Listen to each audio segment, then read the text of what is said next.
Hawbush Community Gardens as volunteers working with Integrated Plus. We were asked to support a social prescribing project working with clients who have a history of difficult mental health challenges, illnesses, presenting at hospitals and doctors quite frequently. And they weren't necessarily medical issues per se, but kind of feelings of isolation and people in need of community. We have two groups that take place every week. One is a gardening group, the other is a heritage craft group. So we've been meeting there, but we were fortunate to be offered a larger space by Ken Smith, who's the Chair of Trustees of Hawbush Community Gardens. So we now have a 19 by 19 metre plot that we are developing.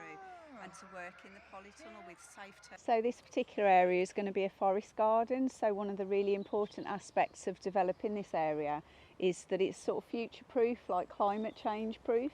So we're going to really be considering drought proof planting, multiple layers so that we increase shade so things don't dry out. Really trying to enhance the health of the soil as well as the plants that we're trying to grow. So we're standing in front of the forest garden and we want to make every inch of the space work for wildlife as much as we can. So even our boundaries, we created this lovely dead hedge last summer and we'll just keep adding to that until it becomes quite a robust, hopefully badger proof area, just because we need to keep the badgers out, otherwise they decimate everything else that we planned. We love badgers though, but they can stay in the woods a little bit. One of the really important aspects when we were designing the garden was water catchment. So although we do have access to mains water here, we just would rather not use it. We are really considerate of using drought tolerant planting, but one of the main things is water catchment on the site. So we'll be using our container storage as water catchment. Over the compost bins will be water catchment, and through various places around the site, so that as much as possible we'll bring as little in and take as little off. I came here as a volunteer a couple of years ago now, and really just because I work in an office, I've got a kind of, sort of a operational job, day to day sitting at a desk, and I just really know for myself that it's important for me to be able to get out in nature, get my hands dirty, get down in the mud and the soil and really just connect into a bit of something that feels real and something that feels tangible. And I just love, I'm not really a massive gardener, I'm no expert, but for me, just being in the outdoor environment and being in the natural environment is just something that I know nurtures me and makes me feel really good. And I think that's one thing about our projects here, no matter what we're doing, whether we're doing copper crafting in the woods, or whether we're sowing some seeds, or just sitting and talking and being with people, it's something about the space that's really unique and allows people to really feel connected into something that's bigger than themselves.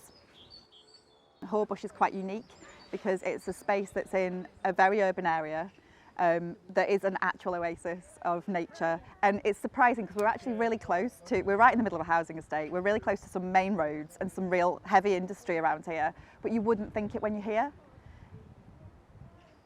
It's only early in February, but you can hear the birds, you can just literally feel kind of this, you feel like you're in the wild even though you're in an urban space. And that's so valuable for people, and particularly people who live around here who wouldn't necessarily be able to have access to that otherwise. So having the community gardens is really important. But for us particularly, and part of the project that we've done here, it's about increasing accessibility for as many people as possible. A lot has happened in a really short period of time, and we're just really grateful because so many people have been on our side and supported us to do it. It's a big thank you to all of the volunteers and the people who come here who benefit from the groups that we run, but actually we benefit massively as a community together because it's their hands on deck, it's them running around with the wheelbarrows, putting the wood chip down, helping us do our nature spotting, our bird watching, our bug hunting, the wildlife audits, all the different things that we do here. We couldn't possibly do it unless we were doing it in community, so that's really, I think that's just a really significant benefit. So yeah, a lot's happened in a short space of time. For the year ahead, we're so excited, so many new things are coming. The sensory garden, seeing that come to being, is just going to be amazing by the end of the summer. We're really hoping as well that our shelter moves from being a kind of rough top to something a little bit more beautiful too. So fingers crossed that that's all going to continue, and we're, you know, in another year's time, who knows where we'll be.